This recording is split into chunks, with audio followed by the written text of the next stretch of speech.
northern Sumatra, around 74,000 years ago. A world of endless green, wrapped in cloud and steam. From the air, the island looks like a single living organism. Rainforest stretches from the sea to the high volcanic ridges, unbroken by roads, farms, or cities. Along the spine of the land, a chain of volcanoes rises out of the mist, each one the product of a collision taking place far beyond human sight. Offshore, the Indo-Australian plate is slowly sliding beneath the Sunda plate. As it dives into the mantle, the descending slab heats, releases water, and makes the overlying rocks begin to melt. Over hundreds of thousands of years, this process feeds a string of volcanoes across Sumatra. One of them is larger than all the rest, the ancestor of what we now call Toba. On its lower slopes, the air is heavy and warm. Giant dipterocarp trees tower overhead, their trunks wrapped in moss and lianas. Ferns and cycads crowd the forest floor. Water runs everywhere. Streams cut through dark volcanic soil, pooling in muddy ponds where tapirs drink and wallow. In the clearings, herds of stegodon graze, ancient relatives of elephants, with long, nearly straight tusks and sloping foreheads. Their footprints churn the ground into a mix of mud and crushed plants. Predators haunt the shadows at the forest edge. Clouded leopard ancestors slip between tree trunks, watching for the weak and unwary. And among all of this, there are people. Small bands of early Homo sapiens move along rivers and game trails, carrying wooden spears and stone blades. They wear simple wraps of animal skin and woven leaves, their bodies lean, strong, and scarred by a lifetime outdoors. They camp wherever water, shelter, and food come together, on river terraces, at the forest edge, beneath overhanging rocks.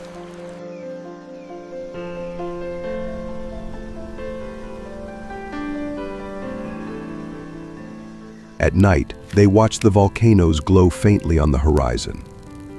Steam vents, hot springs, and occasional tremors are part of the world they are born into. To them, the earth is alive and dangerous, but familiar. They have no way to know that, deep below, something is changing. Beneath the forests and rivers, a vast reservoir of magma is gathering. Fresh melt from the mantle rises into the crust, pooling beneath Toba in a chamber tens of kilometers across. The magma is thick, rich in silica and gas, the kind that does not flow easily, but explodes when pressure is released. For a long time, the system stays in rough balance. Small eruptions leak away energy. Heat escapes through hot springs and fumaroles. But gradually, the input begins to exceed the output. More magma arrives than can leave. Volatile gases become trapped in the melt. The pressure in the chamber creeps higher. The crust above begins to flex, bending upward like the skin of a drum. On the surface, the change is slow, millimeters a year, far too subtle for human eyes. In geological terms, though, the clock is ticking. The sleeping giant under Toba is stirring, and its next awakening will be unlike anything our species has ever seen. At first, the signs are small. Tiny earthquakes shiver through the rock beneath Toba. They rattle loose stones on steep slopes and send birds wheeling out of the canopy, but they are too weak to topple trees or tear cliffs apart. In the valleys, people pause when the ground trembles, glance toward the mountains, and then carry on. Seismic swarms become more frequent. Instead of a few tremors a year, there are many. Others are long, rolling waves that make water slosh in ponds and rivers. On Toba's flanks, new cracks open in the ground. Hot gas seeps from them, bringing with it the sharp smell of sulfur. Hydrothermal systems respond too. Hot springs that once bubbled gently now boil more violently. Pools expand and merge. Fresh mineral deposits stain the rocks with vivid yellows, reds, and greens. Vegetation around the vents withers under the constant heat and acid. Small clearings appear where the forest has been killed by the volcano's breath. Animals learn to skirt these zones. Humans do the same, shifting their camps a little farther away each season. Beneath their feet, the change is profound. The magma chamber beneath Toba is no longer just inflating, it is approaching its limit. Fresh batches of magma keep arriving from the mantle. On the surface, subtle deformation turns into visible change. Whole hillsides rise by meters over the course of generations. Lakes tilt and spill over new thresholds. Rivers carve fresh channels through ground, slowly bending under their own weight. Gas begins to escape more aggressively. Degassing through fractures and vents increases. Occasionally, stronger explosions tear open new vents on the flanks of the mountain. These are not yet the main event, but they are violent enough to hurl rocks and ash into the air, to start fires in the forest, to drive animals and people away from certain slopes. The people living around Toba have no way to recognize this threshold. To them, the volcano is more active, more dangerous, but still just one feature among many in the vast, living landscape of Sumatra. Then one day, the balance breaks. It begins deep below, with rock failing along a critical fracture in the roof of the magma chamber. As the fracture opens, super-pressurized, gas-rich magma surges upward. The change is almost instantaneous in geological terms. Within minutes, a column of magma blasts through the crust and hits the surface at extraordinary speed. On the mountain, the first sign is a deafening explosion. The summit of Toba shatters. Solid rock is pulverized and hurled into the sky. A towering column of incandescent ash and pumice rises from the vent, lit from within by lightning. The column punches through the tropopause, climbing more than 40 kilometers into the atmosphere. At its base, pressure waves race down the slopes, flattening forests and hurling debris. The eruption quickly intensifies into a sustained Plinian column. Ash, pumice, and gas are ejected at a rate of tens of millions of tons per second. Darkness spreads outward from the volcano as the thickening umbrella cloud blocks the sun. Static charges build inside the ash plume, producing violent lightning that forks through the churning column. Around the volcano, the effects are immediate and lethal. Pyroclastic surges, mixtures of superheated gas, ash, and rock fragments, spill over the crater rim and accelerate down the slopes at highway speeds. Temperatures in these flows reach hundreds of degrees Celsius. Trees are snapped, stripped of branches, and then burned. Animals caught in their path die in seconds, their bodies buried in hot deposits.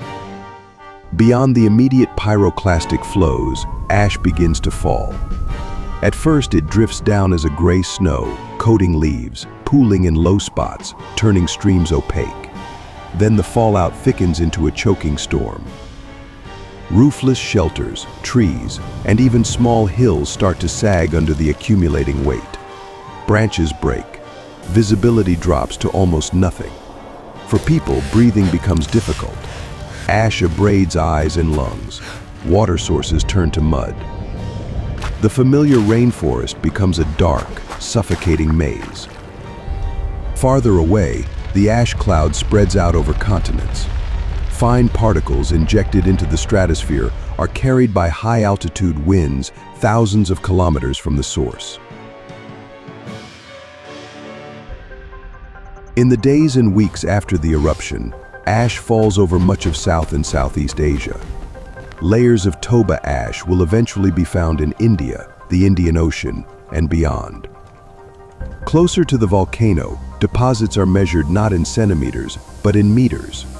In the region around Toba, the effect on local life is catastrophic. Forests are buried, rivers are rerouted or smothered, lakes are choked with sediment. The landscape is transformed from a green, humid world into a seared, gray wasteland pocked with still smoldering deposits. For any human groups living within a few hundred kilometers, survival becomes nearly impossible. Those not killed directly by the eruption must contend with ash, poisoned water, and the collapse of food sources. Even the oceans feel the impact. Ash and sulfur-rich aerosols fall into the surrounding seas, altering their chemistry and reducing sunlight penetration into the upper layers. Marine ecosystems near Sumatra experience a sudden, sharp shock, mirrored on land by the destruction of tropical rainforest. The impact of Toba does not end when the last ash settles near the volcano. The finest particles, lofted high into the stratosphere, remain suspended for years. Mixed with sulfur gases converted into sulfate aerosols, they form a veil around much of the planet. This veil reflects and scatters incoming sunlight, reducing the amount of energy that reaches Earth's surface. Global temperatures begin to fall. Climate models and geological evidence suggest that, after Toba, parts of the world experienced temperature drops of several degrees Celsius. Winters grew longer and harsher. Growing seasons shortened. Glaciers and ice sheets, already present in the northern latitudes, advanced. In the tropics, the effects were complex. Some regions became cooler and drier. Others experienced shifts in rainfall patterns that disrupted established ecosystems. For humans, these changes came on top of an already challenging Ice Age climate. Small, scattered groups of Homo sapiens depended on fragile networks of plants and animals. They had no stored food, no agriculture, and no way to insulate themselves from multi-year climatic shocks. Genetic studies of modern humans suggest that, around this time, our species went through what is called a population bottleneck.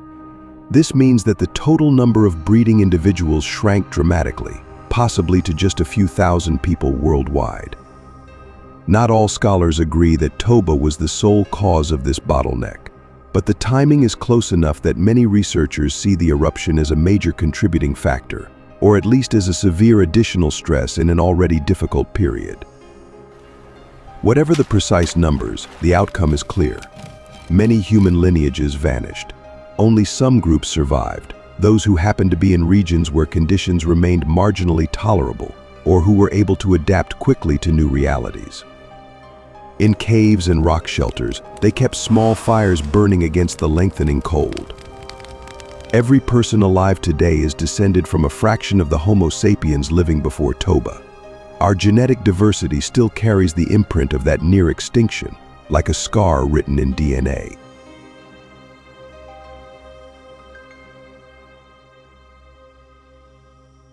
Today, the landscape around Toba looks peaceful. The caldera has long since filled with water to form Lake Toba, a deep blue mirror ringed by steep green walls. The island of San Lucia rises from its center, an uplifted block of the caldera floor. Villages, roads, and ferry boats now dot the shoreline. Tourists come to admire the scenery, often unaware that the lake they gaze upon is the remnant of one of the most violent events in Earth's recent geological history. Seen from orbit, Earth today looks calm, a blue sphere with white swirls of cloud and thin, green traces of forests. Yet beneath that calm surface lies a dynamic interior, capable of reshaping climate, landscapes, and life itself. 74,000 years ago, at Toba, our species came perilously close to disappearing. We are here because small groups of our ancestors endured a world darkened by ash and cold, and because, after the sky fell, they kept going.